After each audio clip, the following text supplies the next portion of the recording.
Olá, existe uma enorme possibilidade de tanto você quanto eu, como todos nós, não conseguirmos as coisas que queremos, porque nem sempre a gente sabe muito bem o que quer e acaba não fazendo aquilo que é necessário para obter aquilo que a gente quer, ou de uma forma mais simplificada. É preciso ter uma visão clara do que se quer, é preciso ter uma visão da organização que queremos, do trabalho que queremos, do funcionário que queremos, da própria família que queremos, da associação que queremos, da pessoa que queremos ser. Enfim, a visão é tudo. E sabe por que a visão é tudo? Porque a gente só faz aquilo que vê. E a gente só obtém aquilo que faz. Então tem uma sequência aí que ela precisa ser internalizada, que ela é muito interessante. Ela diz o seguinte: ver, fazer e obter. Então a visão é a primeira coisa e ela é fundamental, mas ela não é a única. Depois da gente confirmar e ter clareza da nossa visão, é preciso fazer. É preciso tirar as coisas da teoria, do olhar, do simplesmente da questão conceitual, que é extremamente importante, e levar isso para a prática. Por isso é que nós podemos gerar um modelo extremamente simples, um modelo gerencial extremamente simples, com apenas 2 componentes, mas que pode ser muito efetivo, muito eficiente para muita coisa e ser muito útil. Como a nossa conversa aqui, ela se refere à proposta nossa, se refere à evolução do agro, ou à agroevolução, nós vamos usar esse exemplo para uma série de coisas do nosso meio rural. Vamos começar aqui, nesse vídeo, usando isso para nossas empresas rurais familiares. Extremamente importante, nós vamos fazer algumas contextualizações em relação a elas, e, via de regra, muito carente de bons modelos gerenciais. Então, roda a vinheta.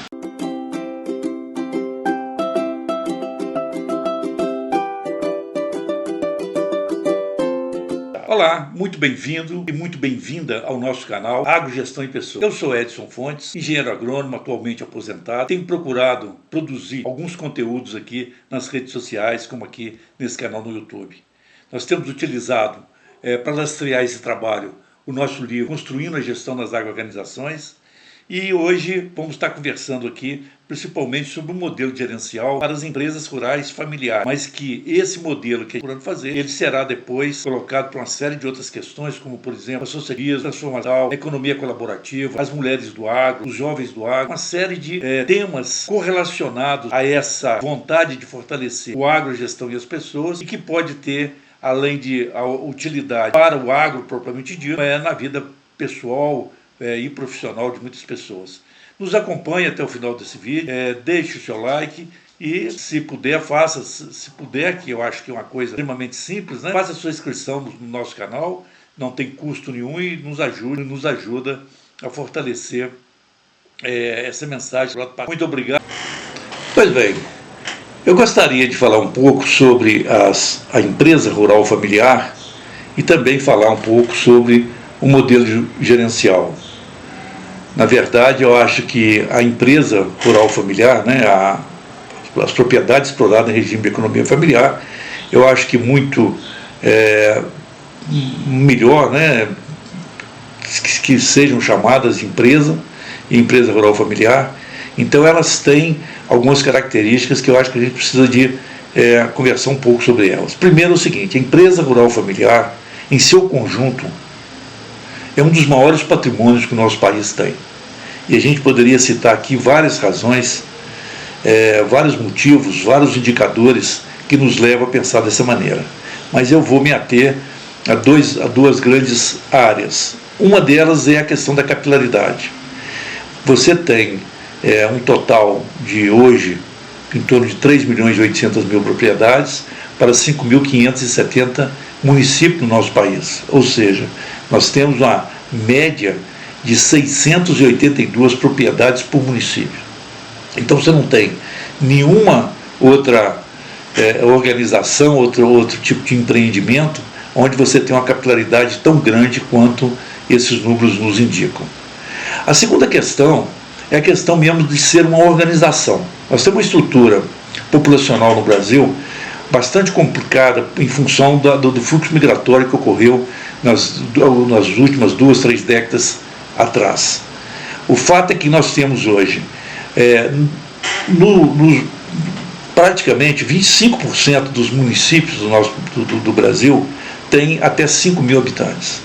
Praticamente, temos nos municípios de até 10 mil habitantes, são mais ou menos 50%. E 75% nós estamos com uma população de até 20 mil habitantes. Se eu pegar tanto população de 5, de 10 ou de 20, eu ainda estou falando de município pequeno, para começando a chegar um pouquinho no tamanho médio. E nós sabemos que nesses municípios a estrutura organizacional é deficitária. Se você retira o serviço público, praticamente não sobra quase nenhum tipo de organização. E é nas organizações que é o lugar mais adequado para você fazer gestão, para você fazer inovações, para você realmente trabalhar hoje a era digital. Então, essas organizações que nós temos lá, nesses municípios, são basicamente o quê? As organizações das empresas rural familiar, em seu grande número, espalhada pelo Brasil como um todo. Então, se nós pensarmos na sua capilaridade, no sentido de chegar em mensagem, de chegar em informação, de se fazer programas com possibilidade de interiorizar em função dessa grande capilaridade. E se nós pensarmos no seu sentido enquanto organização, a organização gerencia recursos físicos, humanos, financeiros. Então, se nós pensarmos nessas duas grandes características, nós podemos ver que realmente nós temos nas mãos um verdadeiro tesouro, às vezes em estado bruto. Mas quando eu parto para o ponto de vista individual, nós precisamos de ter um pouco de assertividade e precisamos de ter um pouco mais de cuidado para analisar o que está acontecendo com as nossas empresas rural familiares. E eu acho que a grande maioria pede socorro. A grande maioria, ela precisa de ajuda. Porque, principalmente, foram, na sua grande maioria, muito alijadas do processo de tecnificação. Nós sabemos que o setor agropecuário hoje, ele é inovador, é tecnificado, mas a grande maioria das propriedades, elas ficaram à margem desse processo. Quando eu falo de tecnologia, elas ficaram à margem. Quando eu falo de gestão, talvez seja pior. E agora está acontecendo o pior ainda, que é ficar fora da era digital. Se nós não tivermos uma proposta de inclusão técnica, de gestão e principalmente na área digital, o fosso vai ficar muito maior ainda, e isso nós temos como resultado algumas coisas que nós vamos ver alguns números. Inclusive, se fala, a despeito de se falar isso, que esse setor formado pela agricultura familiar, ele é responsável pela produção de 70% dos alimentos. Esse número, inclusive, recentemente foi bastante questionado. Eu até acho que quando você tem algumas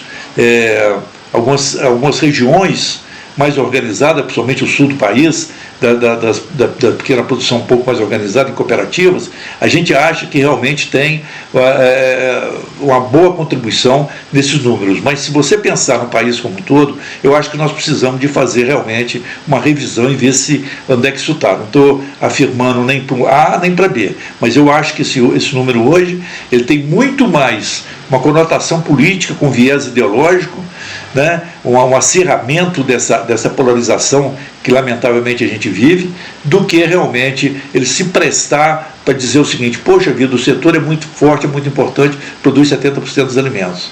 E isso eu coloco em função dos números aqui que nós vamos deixar bem claro.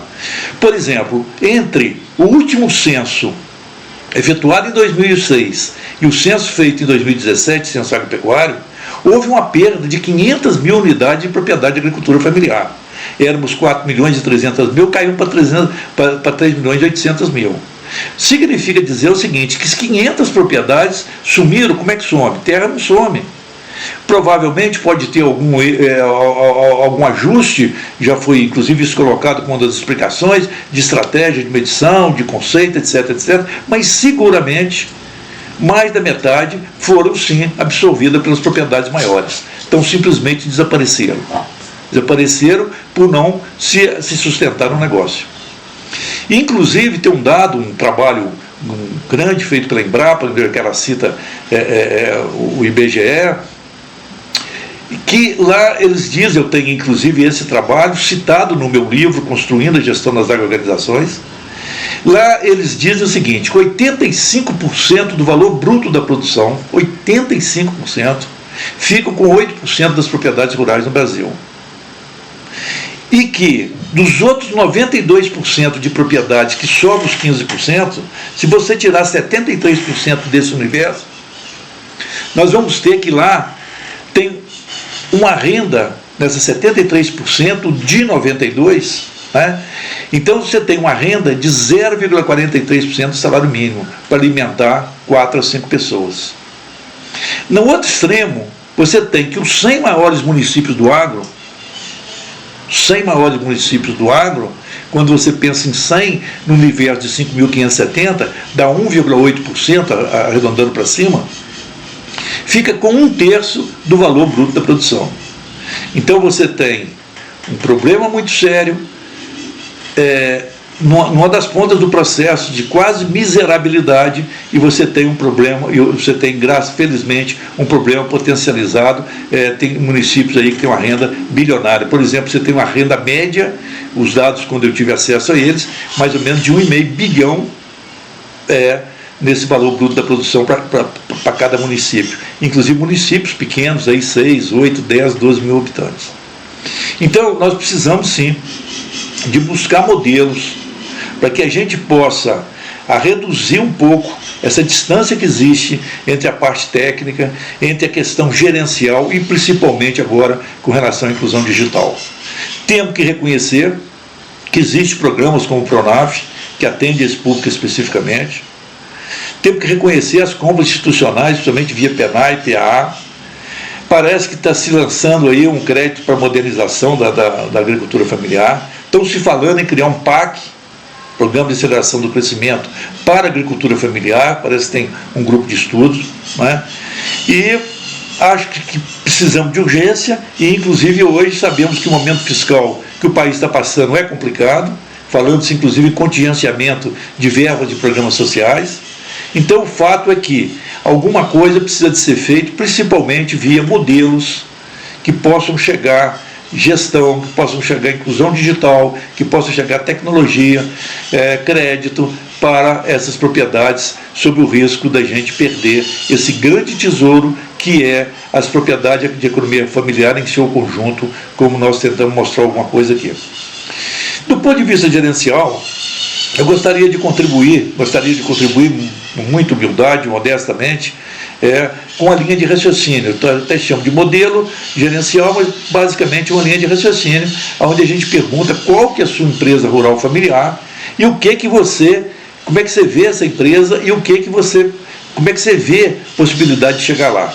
Então, fazer esses dois questionamentos, eu vou trabalhar isso aqui com uma forma de um modelo seguindo, e nós vamos ver isso a seguir. Pois bem, então nós falamos sobre a empresa rural familiar, passamos algumas informações, fizemos algumas contextualizações, e agora vamos falar um pouquinho disso aí, do que nós estamos chamando de um modelo gerencial. Na verdade, nós temos dois grandes questionamentos. Primeiro, saber qual a visão que nós temos do nosso negócio, nós já falamos de visão, e segundo, quais as ações e como que se dá a orientação a essas ações para que eu possa fazer cumprir aquilo que eu estou enxergando, aquilo que eu estou imaginando. A partir do momento que eu tenho uma clareza maior da visão, me facilita todas as ações lá na frente. Foi isso que nós falamos no início desse vídeo. E isso, para que a gente tenha uma visão, vamos reforçar, é importante a gente buscar informações. É importante a gente trabalhar alguns pressupostos. O que são pressupostos? Aquilo que você pressupõe que seja verdadeiro. Como, por exemplo, nós temos que ter um pressuposto que eu acho ele é muito coerente, que é supor que eu estou trabalhando com empresa rural. Às vezes se trata a propriedade rural como se não fosse uma empresa. Então, um pressuposto importante é supor e achar e tentar validar isso, que ela é uma empresa. E como empresa ela deve ser tratada. Ela precisa ser planejada, organizada, dirigida, controlada. Eu tenho que saber que ela tem lá um nível estratégico, gerencial, operacional. Então, trabalhar a propriedade explorada em regime de economia familiar como empresa é uma pressuposição muito importante. Uma outra questão é ter uma coerência com o nosso propósito. Porque se a gente enxerga alguma coisa e aquilo tem um significado alto, a chance da gente conseguir chegar lá é muito maior. Às vezes não é só um significado, chega a ser mesmo uma paixão, ou então o contrário, quando não se tem a menor simpatia por aquilo, dificilmente vai dar certo. E aí é procurar realmente abrir bem a consciência, saber o que nós estamos querendo, enfim. Então a visão ela precisa de estar bem amadurecida para que a gente possa fazê-la. Nós demos um exemplo aí, exemplo nosso. Acho que cada um tem que ter a sua visão do que pensa para determinada coisa. Por exemplo, o proprietário, o líder, o gestor deve ajudar a compor o técnico, né? Imaginar qual que é a visão que eu tenho para o meu negócio aqui. Então eu coloquei uma visão, não é aquela declaração de visão sofisticada, às vezes rebuscada, que a gente às vezes coloca, né? Mas sim é ter uma coisa mais simples. O que eu imagino que uma empresa rural familiar possa ter? Primeiro, ela tem que buscar sobrevivência. Depois ela tem que buscar alguns resultados, para que tenha motivação, para que as pessoas possam realmente se animar a ficar ali. E finalmente nós temos que ter conquistas, né? Conquistas como, por exemplo, de diversificação, de aumentar a área, às vezes até de partir para a agroindústria. Então aqui ela tem que trabalhar dois componentes, que é mostrar para a gente otimismo e evolução. E dentro disso aí nós conseguimos ter algo no curto prazo, no médio prazo e no longo prazo. E para que a gente possa, então, fazer com que essa visão saia do papel, nós precisamos, então, de ter uma orientação, né? A ação é o nosso agir, é a nossa ação que nós vamos ter que estar orientadas aí, porque senão, né, o chinês falou lá, para grande caminhada nós precisamos de dar o primeiro passo. Mas o segundo, o terceiro e o quarto tem que ter orientação. Senão eu começo a dar o primeiro, o segundo eu estou querendo ir para o norte e dou o passo para o sul. Então a orientação é importante e esses 10 primeiros passos podem nos ajudar. Primeiro é ter um diagnóstico, saber o ponto de partida de fato, né? Qual que é a minha organização, de onde que eu estou partindo. O segundo é fazer um planejamento estratégico. Aí vem uma visão, mas com um pouco mais de detalhamento, para que a gente possa ter isso aí de uma forma um pouco mais completa. Aí nós vamos para gestão integrada, que é a gente começar a ver como que eu vou fazer para planejar os recursos humanos, financeiros, os recursos do mercado, os recursos físicos. Depois a gente precisa de ter eficiência operacional. Essa eficiência operacional significa as pequenas coisas que a gente faz no dia a dia, as nossas rotinas, que elas não podem deixar de ser feitas, mas ela não pode virar um verdadeiro redemoinho de forma a gente não enxergar as coisas maiores que precisam ser feitas. Senão eu me perco só naquilo que é feito no dia a dia e as coisas maiores ficam. Por isso eu preciso de fazer o quê? Planejamento semanal, eu preciso de fazer planos de ação. Então essa eficiência operacional, ela precisa de vir muito a reboque de uma organização do seu dia a dia, da sua semana, para que as coisas pequenas depois somadas dêem as coisas maiores lá na frente. Aí eu tenho que partir para a organização aqui no sentido de arrumação mesmo, né? Nós, inclusive, no nosso trabalho, a gente cita sempre a arrumação usando o programa 5S, que ele é simples, sem modismo, mas ele é muito eficiente para que a gente possa fazer. Depois eu preciso de definir com muita clareza meus resultados. Resultados é traçar metas. Metas funcionam como um placar do jogo. Eu só vou ficar num jogo motivado se eu souber se eu estou ganhando ou se eu estou perdendo. Então isso é fundamental. Aí buscar parcerias. As parcerias podem ser com os nossos próprios companheiros, nossos próprios produtores, o pessoal nosso vizinho, os companheiros nossos aí, isso já se faz naturalmente, das associações, mas também buscar do sindicato, da cooperativa, da extensão. Então essas parcerias hoje, nós não temos mais como chegar a algum lugar sozinho, é preciso de ter parceiros. Uma outra questão hoje, que é muito importante para a gente trabalhar isso aí como os passos iniciais dentro da empresa rural familiar, é começar a pensar e devagar começar a operacionalizar isso. É a questão da categorização. Nós temos estimulado, e é preciso mesmo, de fazer trabalhos coletivos, trabalhos conjuntos, onde a gente pode ser mais forte. Mas é preciso que cada um tenha o seu espaço. Então, por exemplo, está se criando muito hoje as mulheres do agro, os jovens do agro, os idosos do agro, os líderes do agro. Então nós podemos, inclusive, trabalhar outras categorias. Nós, inclusive, no nosso e-book estamos fazendo isso, trazendo para apreciação de vocês. Outra questão é a questão da inclusão, que nós já falamos. nós temos que buscar inclusão. Se ela não está vindo até mim, eu tenho que ir até ela. Então eu tenho que buscar a inclusão ao quê? A inclusão ao crédito, a inclusão à assistência técnica, inclusão à gestão, inclusão ao digital. Então nós precisamos de, na ação, para chegar onde é que a gente quer chegar, trabalhar esse passo que é fundamental. E o outro que está na mesma linha disso aí são os vitalizadores, que na verdade é o quê? A municipalização. O que o município está buscando para ele, a resolução dos problemas? O que isso pode me ajudar? O associativismo. Aí não estou falando da associação, estou falando da ação do associativismo, do cooperativismo, do empreendedorismo, do sindicalismo. Não estou falando do sindicato, estou falando do movimento do sindicalismo. O que ele pode me ajudar enquanto eu, gestor de uma empresa rural que às vezes está com dificuldade para tocar as coisas sozinho. Você tem a verticalização, você tem a sustentabilidade. Então são vários vitalizadores que a gente também tem trabalhado e vamos trazer aqui, passo a passo, inclusive com essa mesma metodologia de ter uma visão para isso, de termos dar espaço para chegar lá. Então nós precisamos podemos trabalhar essas questões aí que podem nos ajudar. Então é isso que nós gostaríamos de falar com relação a esse método gerencial. Ele está muito mais detalhado aí no nosso e-book, assim como está muito mais detalhado no nosso livro Construindo a Gestão nas Agroorganizações. E nós gostaríamos de te pedir para você nos acompanhar, você que chegou até aqui, deixar seu like, se inscrever no nosso canal, para fortalecer e que a gente possa dar sequência a esse trabalho, que nós estamos querendo é isso, esse convite que nós estamos fazendo. Venha conosco, vamos continuar fortalecendo o setor agropecuário. Nós estamos aqui simplesmente trazendo informação, trabalhando de uma forma independente, trazendo para vocês essas contextualizações e nos colocando aí para qualquer debate, para crítica, estão aí. Então, nosso muito obrigado, fiquem com Deus.